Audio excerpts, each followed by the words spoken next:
Breaking a sweat for a good cause. How the Sun Prairie community continues to find ways to come together a month after the tragic explosion.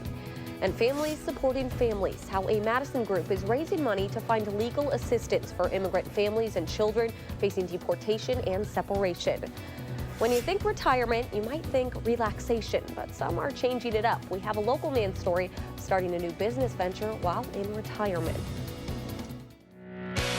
This is News 3 at 10.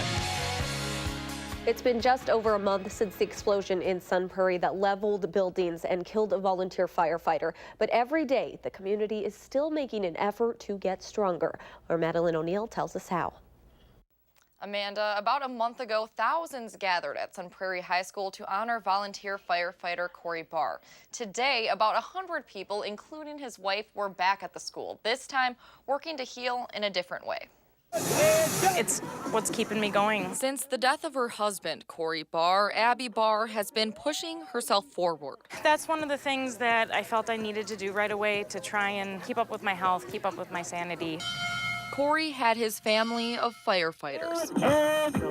Abby has a support system of her own. The burn boot camp community is amazing. It is another, kind of brother sisterhood. Abby has been a member of the Burn Boot Camp gym in Sun Prairie since it opened its doors. Corey was a huge supporter of me doing it, and I know he'd be proud of me for continuing it. So it's another thing I can do to honor him. She's gotten back into her workouts, but this one is different. Everyone's come together to help this community. Little did we know when we named this event Sweatin' for Sun Prairie how hot it was going to be today. Full of sweat, water, and a few tears. When my other burn sisters from the other burn boot camp locations around the state showed up with funds that far exceeded anything that we thought really was possible, so we'll be good to go. Burn Boot Camp owner Tina Shoemaker originally planned Sweating for Sun Prairie as a way to raise about $5,000 for disaster relief funds. We're like, okay, that was not high enough. The goal jumped to $10,000. Nice job, ladies and gentlemen. That was met before the workout even started.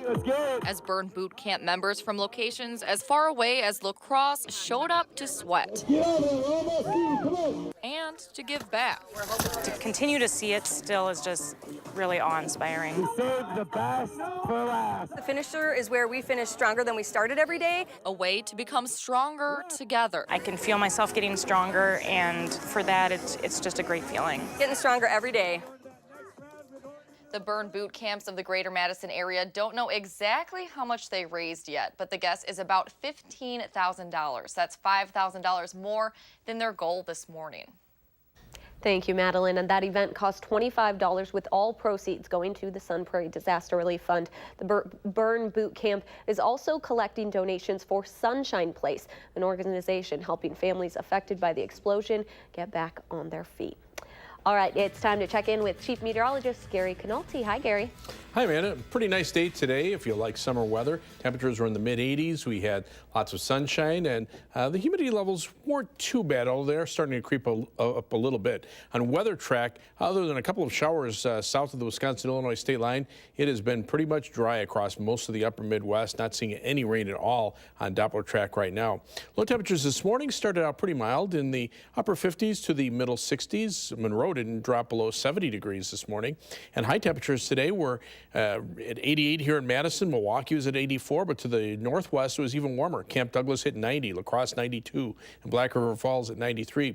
Current temperatures are in the upper 60s to the lower 70s. A lot of that because of the dew points over southwestern Wisconsin. They're at or above 70 degrees. Here in Madison, we're in the mid 60s. And we're starting to see little patchy areas of fog. Visibilities right now still in pretty good shape. Not looking for anything widespread overnight. Otherwise, look for temperatures to drop into the middle 60s by early tomorrow morning. Then look for bright sunshine tomorrow. Another warm day with a high temperature of 87, but the heat index will be somewhere between about 89 and 94. That's your first alert forecast. Thank you, Gary. 3 people were rushed to the hospital after a plane crash just south of Beloit Airport this morning. The Winnebago County Sheriff's Office says a small plane with 2 adults and a child on board crashed into a cornfield.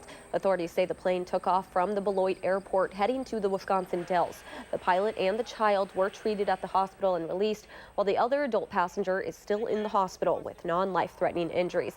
The NTSB and the FAA are investigating what could have caused that crash. Madison police are investigating a strong armed robbery on the city's east side this weekend. Police say a man went into the Chase Bank on Easttown Boulevard on Saturday morning and handed a note to the teller demanding money and threatening violence. The man got an undisclosed amount of money, took that note back, and ran away. Police say he is in his mid-20s, about 5 feet 3 inches tall, was wearing a straw fedora hat, a dark wig, and sunglasses. Madison's Edgewood College announced one of the largest donations in its history today. An anonymous benefactor gave the school $7 million for the college's endowment fund. The fund goes toward operating expenses, including scholarships, projects, and programs. In a press release, President Scott Flanagan said Edgewood is truly grateful and the gift will, quote, make a remarkable difference for the students whose education will be made more affordable. The college says about 98% of incoming freshmen receive some kind of financial aid. Excuse me. Some retirees are trying something a little different. Working. Instead of relaxing into retirement, they are starting their own businesses. Amy Reed spoke to a local man about his decision to take this on. Amy? Yeah, Mike Wentz said he'd recommend this to anyone. Going from working 10 to 12 hours a day to none at all was not something he was interested in. So he took one of his hobbies and turned it into a little more. How are you, sir? Can I interest you in a little sample on your departure? On summer weekends, Mike Wentz spends his time at the farmer's market. What do you think? Yeah, it's a very nice spice. Selling people on his spices. Spices are something that, you know, they do so much for food products. They always lift everything up, you know, give it a new life. That's kind of what they did for him, too. 4 years ago, after putting in decades of work, Mike retired, going from 12 hours of work a day to 0. Immediately, I became bored, so I started working on doing something right away. Spark Spices was born.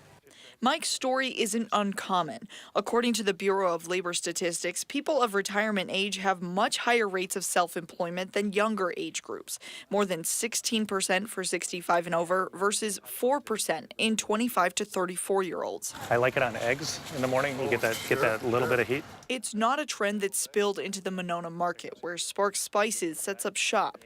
The manager said it's because starting your own business, especially in agriculture, takes a lot of work. After 50, you would really need to have some creative juices and some get up and go to want to be able to do that.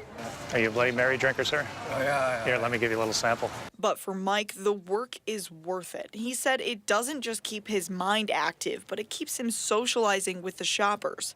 So this one you can also put mixed with ground turkey. And he would recommend it to anyone. For me, you know, this has been really a godsend, actually, to be able to do what I'm doing. Now, Mike said this is a hobby that pays for itself, and maybe his favorite part is if he wakes up and decides he doesn't want to work on it that day, he just doesn't have to. I like it. All right. Thank you so much, Amy. Well, a festival bringing together art, food, and the beauty of Madison parks kicked off today. Makeshift Festival came to Tenney Park with food from 15 restaurants and work from 20 different artists. The festival was hosted by the Madison Parks Foundation. The event's mission is to expand people's perceptions of what Madison parks can be and should be. What we wanted to do with Makeshift is starting to create new memories in Madison parks and kind of show them in a different light. So, you know, when you drive by Tenney Park, for example, every day, you're like, oh, that's where I go picnic. But now it's like, oh, that's where I saw Jenny Gao's amazing, you know, installation piece, or that's where I saw that disco tent. Organizers are waiting to announce which park the event will be at next year. The Wisconsin Carbone Cancer Center and community members are raising funds for pancreatic cancer research. Today, attendees got biked and strolled through Middleton for the cause. Bikers either went on a 10K or a 50K ride, and walkers took a leisurely 2-mile route. Organizers say that participants were passionate because pancreatic cancer touches more families than many think. The fact is that, you know, there are so few survivors that it's those of us who are left behind that really have to do the fighting to get that research going. Organizers say they did raise enough money to fund a new research project this year. Self-proclaimed nerds and comic fans are in Madison tonight for none other than Madison Comic-Con. Attendees filled Monona Terrace today dressed as their favorite characters from different fandoms. Vendors sold comics and other memorabilia to some of their biggest fans. There were also video game tournaments and special guests. Organizers say for lovers of all things nerd, Comic-Con never gets old. People come here and they flock here because of our video game tournaments, our atmosphere, and just the fact that, like, I don't know, it's just a great time. And if you're a nerd like me, it warms your heart every time. Madison will host another Comic-Con later this November at the Alliant Energy Center. Coming up on News 3, local families stepping up to help our immigrant neighbors. How a family-friendly event is hoping to give immigrants the tools they need to fight deportation and separation.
Welcome back. Counter-protesters greatly outnumbered white supremacists in Washington, D.C. today during a series of rallies on the first anniversary of the deadly Unite the Right rally in Charlottesville, Virginia.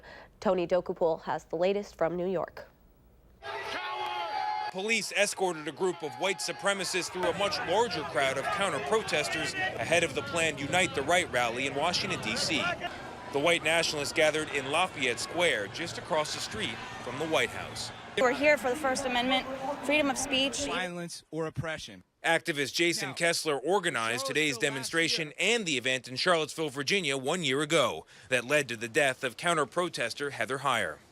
Kessler says there's a lot of anti-white discrimination in this country. White people should have the same treatment as any other groups. We should be able to stand up for ourselves. Counter-protesters gathered early today in D.C. Many say they came out to make a statement that there is no room for bigotry in this country. I'm here because I am a white person. I don't want to be associated with the neo-Nazis, white supremacists, and that hate. In Charlottesville, there was a massive police presence to keep demonstrators peaceful. We're here to heal! Heather Heyer's mom urged people to fix what she called a huge racial problem in this country. I don't want other mothers to be in my spot. I don't want other mothers to go through this. Last year, President Trump did not initially condemn the white nationalists involved in the deadly attack. This year, he condemned all types of racism to mark the anniversary. Tony DeCopel, CBS News, New York. 19 others were injured during last year's protests. As the national discussion on immigration continues, a group of Madison families are coming together to assist immigrants who may be facing deportation. A group of concerned community members met at a Wanakee brewery for a fundraiser today with face painting, music, and family fun. Proceeds donated will benefit immigrants here in Dane County who need assistance with legal fees to fight deportation or family separation. I think, I think when a lot of people think Wisconsin, they think a homogenous community, and that's just really not the case. These are your neighbors, these are members of your community, and we need to be supporting them, and we need to be supporting our neighbors. And I think this population reflects that. Some of the money will also support a group of University of Wisconsin-Madison law students who will be traveling to Texas to help families and children being held at the border who need representation in their hearings. All right, let's get a check on weather with Gary Canalti. Pretty warm day today, Amanda. The skies were sunny, and that just allowed us to kind of warm up into the upper 80s. Yeah. We'll see very similar weather for tomorrow with a little more humidity. Time lapse from the WISC Skycam showed a little cloud cover this morning, then the sun just rose, and other than a few fair weather